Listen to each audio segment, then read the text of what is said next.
दोस्तों polity start कर रहा हूँ, ठीक है। और सबसे पहला पॉलिटी में हम पढ़ेंगे हिस्टोरिकल बैकग्राउंड, ठीक है। हिस्टोरिकल बैकग्राउंड, तो आपको पता है कि जो हमारा संविधान है, कॉन्स्टिट्यूशन, ठीक है, ये कब आता है? जनवरी 26, 1950 में, ठीक है। 26 जनवरी 1950 जब हमारा संविधान आया, 26 जनवरी 1950। उससे पहले कौन सा शासन था? ब्रिटिश शासन था।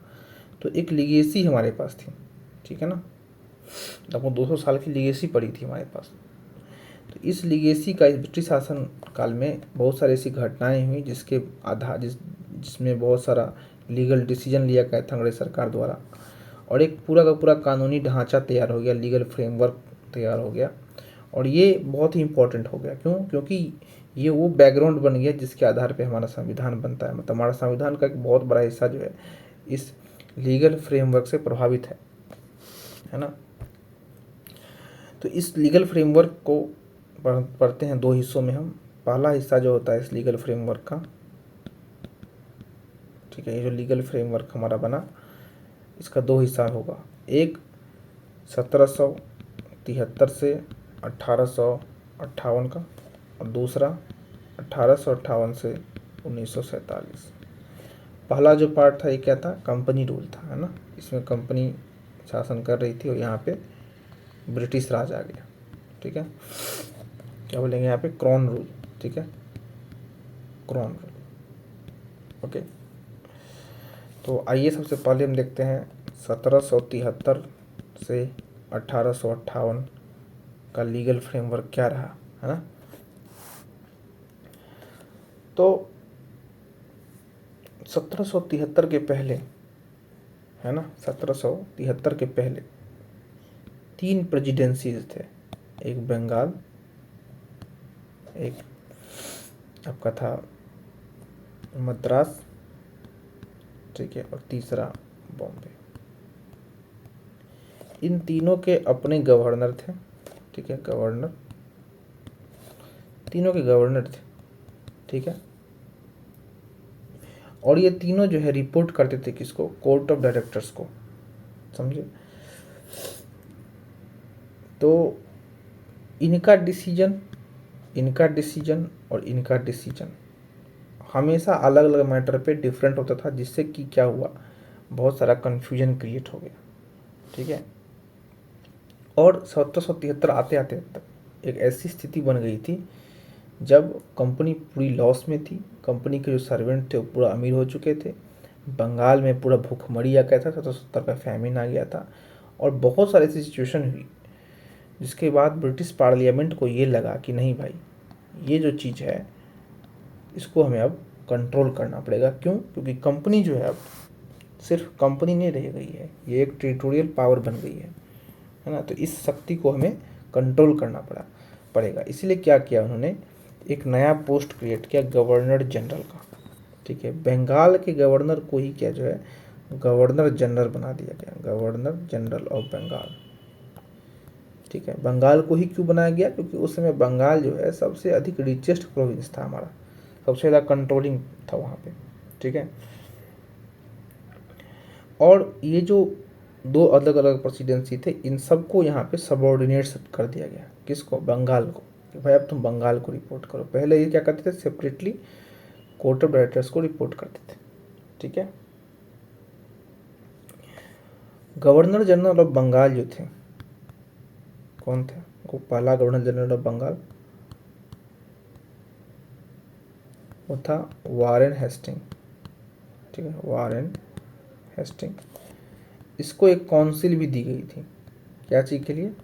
असिस्ट करने के लिए इसको डिसीजन लेने में, ठीक है।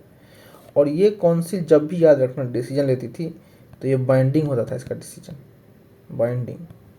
एक बहुत ही फेमस केस हुआ था, नंद कुमार का केस।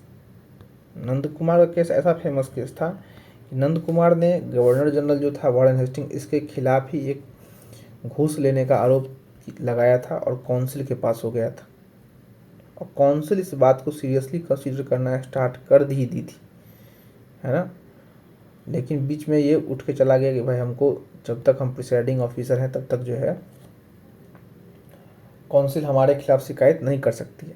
बाद में तो ऐसा हुआ कि नंद कुमार के खिलाफ इसने सुप्रीम कोर्ट में केस कर दिया और इसको फांसी पे लटकवा दिया था। ठीक है, तो ये खैर मुद्दा है कि गवर्नर जनरल ऑफ बंगाल, इसको क्या क्या सेंट्रलाइज करने के लिए, ब्रिटिश एडमिनिस्ट्रेशन को सेंट्रलाइज करने के लिए बंगाल में जो है गवर्नर जनरल का पोस्ट दे दिया वहाँ के गवर्नर को, और मद्रास को, ठीक है, और बॉम्बे को, इसको क्या किया गया, सबऑर्डिनेट बना दिया गया।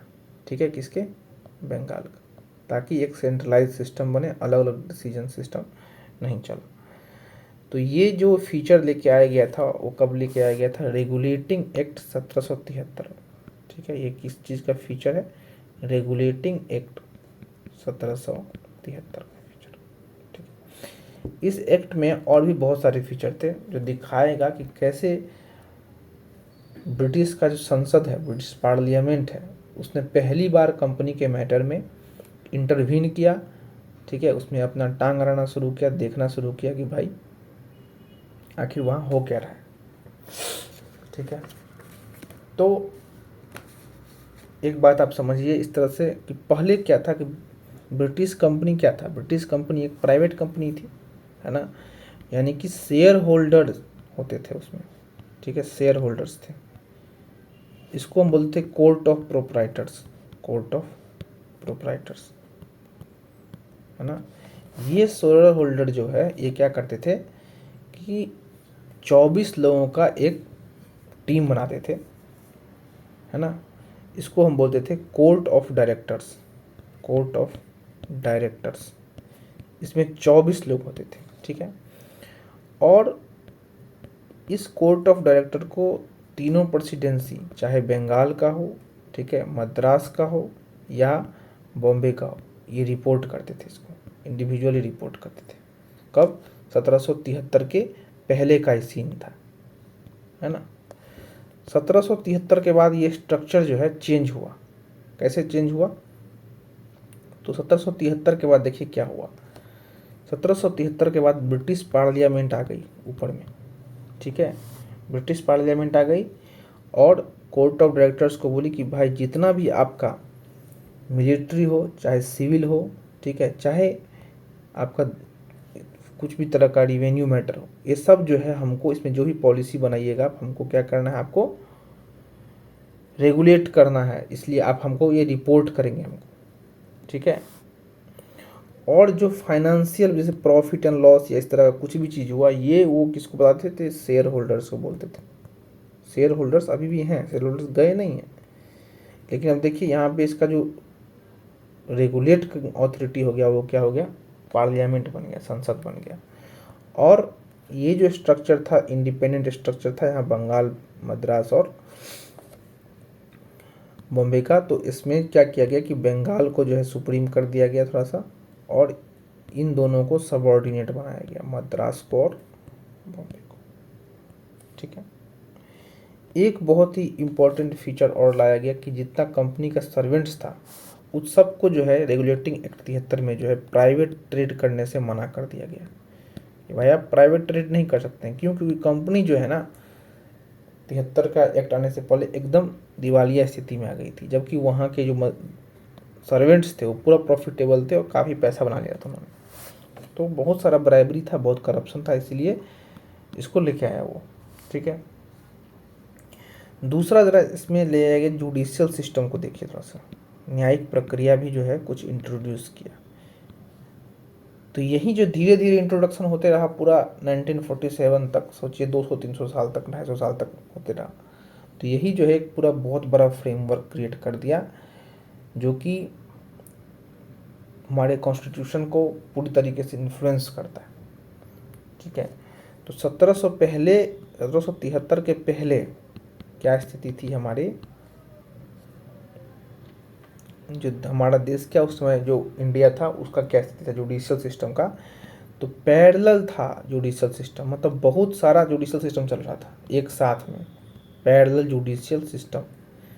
क्या क्या था उसमें, जैसे इंडियन कोर्ट्स होते थे जिसमें, ठीक है, पंडित और मुल्ला ये लोग अपना न्याय सुनाते थे, तो इंडियन सिस्टम था। दूसरा, जो प्रेसिडेंसी टाउन था वहाँ पे मेयर कोर्ट होते थे, ठीक है, मेयर कोर्ट होते थे, और कंपनी का अपना कोर्ट चलता था। इस तरह का चलता था चीज़ें। 1773 के अंदर पहली बार एक सुप्रीम कोर्ट ऑफ कलकत्ता लाया गया, सुप्रीम कोर्ट ऑफ कलकत्ता। तो ये जो सुप्रीम कोर्ट लाया गया, ये क्या था, ये सीधे समझिए कि क्राउन का कोर्ट था। इसका जो भी जज था वो कंपनी का आदमी नहीं था। यहाँ पे जो भी जज था वो क्या था, कंपनी के संबंधित था, और यहाँ पे कंपनी से क्या था, इंडिपेंडेंट था। ये क्या था, इंडिपेंडेंट था, ठीक है। ये लगाम लगाने के लिए, ब्रिटिश ऑफिसर्स पे लगाम लगाने के लिए इसको वहाँ का पार्लियामेंट इंट्रोड्यूस किया इस चीज़ को, ठीक है। तो फर्स्ट जो चीफ जज था इसका, फर्स्ट चीफ जज वो कौन था, फर्स्ट चीफ जज था एलिजा इम्पे, एलिजा इम्पे, ठीक है। और 3 एसोसिएट जज होते थे, 3 एसोसिएट जजेस थे, ठीक है। बाद में इसी सुप्रीम कोर्ट में और गवर्नर जनरल जो वारेन हेस्टिंग था उसमें एक कॉन्फ्लिक्ट आता है, जिसकी वजह से बाद में फिर से एक अमेंडमेंट लाया गया 1781 में, जिसको कि हम अगले पार्ट में कवर करेंगे, थोड़ा सा लंबा वीडियो बना के। उसमें एक बहुत इंपॉर्टेंट मैटर हुआ था, जुडिशियल मैटर, जिसको जुडिशियल किलिंग भी बोला। जुडिशियल किलिंग हुआ किसका, नंद कुमार का, judicial killing of Nand Kumar, जो भी हम पहले बताए भी। नंद कुमार एक बहुत ही अमीर आदमी था, ठीक है, बंगाल में, और पलासी के युद्ध के पहले भी वो नवाब के कोर्ट में था, एक अच्छा पोजीशन पे था। बाद में कंपनी के साथ उसने काम करना शुरू किया। नंद कुमार जो है वारेन हेस्टिंग पे एक चार्ज लगाता है ब्राइबरी का, है ना, ब्राइबरी का चार्ज लगाया किस पे, वारेन हेस्टिंग पे। और कहाँ गया चार्ज लगाने, काउंसिल में गया था। काउंसिल, आपको पता है कि काउंसिल का डिसीजन बेंडिंग था, और जितने भी काउंसिल के मेंबर थे उस टाइम 3, वो सब इसके अगेंस्ट थे, वारेन हेस्टिंग के अगेंस्ट थे। तो ये डिसीजन देने वाले थे इसके खिलाफ, वारेन हेस्टिंग के खिलाफ। तो वारेन हेस्टिंग ने क्या किया, एक फॉर्जरी केस में, ठीक है, उस टाइम नंद कुमार के खिलाफ एक फॉर्जरी केस किया था किसी ने, ठीक है, कि इसने जो है एक बॉन्ड बना लिया है, फेक बॉन्ड, फेक साइन किया मेरा और बॉन्ड बना लिया है, और पैसा वैसा मांग रहा है हमसे। तो ये फॉर्जरी के केस में जो है इसने सुप्रीम कोर्ट में इसको लेके, जो यहाँ पे सुप्रीम कोर्ट बना, इसमें घसीटा इसको, नंद कुमार को। और उस टाइम इंग्लिश लॉ के हिसाब से जो फॉर्जिंग था, फॉर्जरी था, उसको कैपिटल पनिशमेंट, मतलब फांसी की सज़ा थी उसके अंदर, ठीक है। तो नंद कुमार को फांसी दिलवा दिया। ये बहुत बड़ा कॉन्फ्लिक्ट हुआ था, जिसके बाद जो है अमेंडमेंट्स लाए गए थे, और गवर्नर जनरल को ज़्यादा पावर दिया गया, वो देखेंगे हम अगले एक्ट में।